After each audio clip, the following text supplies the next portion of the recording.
주님께서 여러분과 함께 마테오가 전한 거룩한 복음입니다.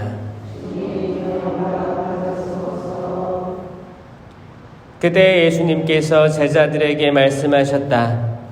깨어 있어라. 너희 주인이 어느 날에 올지 너희가 모르기 때문이다. 이것을 명심하여라.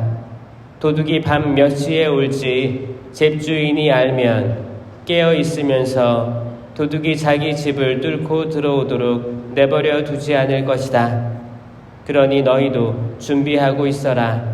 너희가 생각하지도 않은 때에 사람의 아들이 올 것이기 때문이다.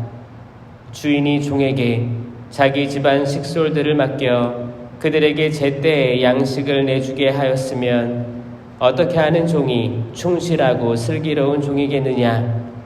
행복하여라. 주인이 돌아와서 볼 때에 그렇게 일하고 있는 종. 내가 진실로 너희에게 말한다. 주인은 자기의 모든 재산을 그에게 맡길 것이다. 그러나 만일 그가 못된 종이어서 마음속으로 주인이 늦어지는구나 하고 생각하면서 동료들을 때리기 시작하고 또 술꾼들과 어울려 먹고 마시면 예상하지 못한 날, 짐작하지 못한 시간에 그 종의 주인이 와서 그를 처단하여 위선자들과 같은 운명을 겪게 할 것이다. 거기에서 그는 울며 이를 갈 것이다. 주님의 말씀입니다. 참 예수님, 제가 호주에 선교할 때 캥거루들을 많이 봤어요. 월럽이라고 하는 작은 캥거루 정도 있고 큰 것도 있는데 다 보면 이제 엄마들은 배 파우치라고 해서 주머니를 달고 있어요. 항상 가죽으로 된 주머니예요. 거기 새끼들이 있습니다. 새끼들이 한참 클 때까지 거기서 젖을 먹고 있는 거예요. 그리고 이제 좀 크면 이제 다리가 삐져나와요. 그러다가 밖에 나오는 거예요. 캥거루족이라고 들어보셨어요? 캥거루족. 한국에 많다고 하는 캥거루족이 있습니다. 나이가 어느 정도 성장했는데 부모님 슬하에서 벗어나지 못하고 있는, 또 어머니 아버지들도 자녀를 쉽게 독립시킬 수 없는 상황의 사람들을 이야기합니다. 독립해서 나이가 들어서 독립해가지고 자기 끼니라도 해결하고 방이라도 청소하고 신경 안 쓰이게 하면 좋을 텐데 사실 그렇지 못한 가정이 많다는 걸 들었습니다. 사실 오늘 독서 복음 말씀 그런 거예요. 영적인 캥거루족에서 벗어나야 되는 거예요. 그 바오로 사도가 이제 많은 곳에 전도 여행을 떠났죠. 테살로니카라는 공동체에 보낸 편지에서 바오로 사도를 기쁘게 했던 건 뭐냐면, 여러분이 주님 안에 굳건히 서 있다고 하니 우리는 이제 살았습니다 라는 표현에서 보면 바오로는 이제 안도의 한숨을 쉬는 거예요. 이제 주님 안에서 굳건히 살고 있는 거예요. 그 공동체가. 자기는 말씀 선포하고 떠나왔지만 그 공동체가 성장하고 주님 안에서 굳건히 서 있는 모습을 들으니까 이제 살았다 라는 표현하는 거예요. 여러분들 자녀들이 독립해가지고 잘 살고 있다라고 들으면 행복하죠?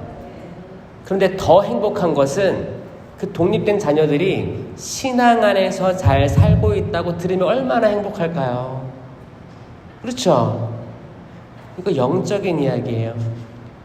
저도 이렇게 지역별로 다니면서 지금 강의를 하고 있는데 제가 들었을 때 가장 기분 좋은 얘기는 어떤 특강을 했을 때 거기서 회개가 일어나고 단 한 명이라도 회개를 하고 치유가 있었고 마음의 위로를 얻었다라는 소리를 들을 때 정말 기쁘더라고요.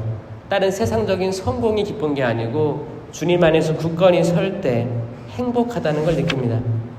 오늘 복음에서 우리의 사심판에 대해서 나옵니다. 사심판, 공심판. 공심판은 우리가 마지막 때에 그분의 재림 때에 공통적으로 받을 심판에 대해서 얘기하는 거고, 사심판은 사실 우리가 각자 받을 심판이기 때문에 아무도 모르는 거죠. 다들 그래도 수십 년은 더 살겠지라고 막연히 생각할 수 있지만 사실 정해진 게 없습니다. 정해진 게 없기 때문에 우리는 시간 앞에서 겸손할 수 있는 거고,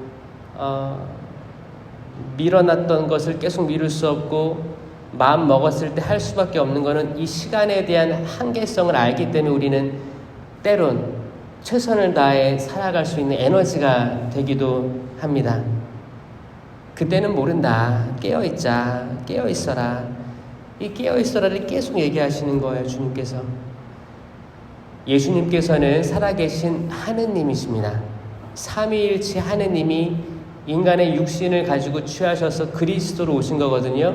예수님은 하느님이세요. 인간이면서 참 하느님이십니다. 하느님께서 말씀하시기를 그때를 모른다. 근데 이거를 보이지 않는 분이 계속 말씀하시면 우리가 못 알아들을까봐 육신을 가지고 오셔서 우리와 대등하게 오셔서 우리에게 친구처럼 이야기해 주시는 거예요. 그때는 정말 모른다. 그러니까 깨어 있어야 된다라고 말씀하시고 다시 하늘로 올라가신 케이스거든요. 정말 모릅니다. 근데 못된 종들이어서 주인이 늦어지는구나 하면서 동료들을 때리고 폭력을 행사하고 헌담하고 남을 비아냥거리고 낮게 보고 불평등하게 대하고 또 만취하고 놀고 그렇게 한다면 우리가 전혀 예상하지 못한 날 주인이 올 것이다. 이거는 굉장히 강력한 경고인데 이거를 듣고 뭔가 위기의식을 느끼고 그래 주님 죄송합니다. 오늘부터라도 바로 살겠습니다라는 마음이 든다면 그분들이 행복하신 거예요. 그분들은 지금부터 다른 삶을 사실 거기 때문입니다. 그게 구원이고 그게 새로운 삶으로 나아가는 거예요.